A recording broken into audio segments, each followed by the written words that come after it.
Un bravo governatore come De Luca dovrebbe essere quello che chiede l'autonomia, non quello che la ostacola. Così il governatore Luca Zaia a Roma, al termine di una lunga mattinata, stoppa il suo collega campano Vincenzo De Luca, che si è fatto portavoce di quello che lui stesso ha definito un risorgimento del Sud.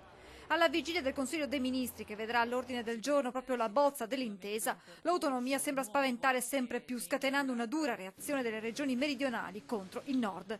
Dure le dichiarazioni di De Luca. Faremo di tutto per bloccare il processo dell'autonomia differenziata, ha spiegato, se vengono meno le questioni di contenuto e metodo democratico. Siamo pronti, ha precisato poi, al ricorso alla Corte Costituzionale, alla mobilitazione sociale e alla lotta. Dobbiamo cominciare a raccordarci con le altre regioni del Sud. Se dovesse andare avanti un percorso di autonomia differenziata con i contenuti che abbiamo letto sugli organi di informazione, che sono stati esplicitati da alcune forze politiche, è evidente che noi andiamo, ed è bene finirla con le ipocrisie, a rompere l'unità nazionale e ad abbandonare il Sud al suo destino. Pronta la replica del presidente Zaia, che ha spiegato come l'autonomia non sia mai contro qualcuno, ma sia la via per favorire la vera assunzione di responsabilità nelle nostre comunità. Azzoppare chi è bravo per fare in modo che ci sia un'equa divisione del malessere mi sembra proprio che non sia una vera soluzione. La vera soluzione invece è aiutare chi ha difficoltà a crescere e arrivare a livelli qualitativi dignitosi, ed è esattamente questa la sfida. Pensare di penalizzare chi produce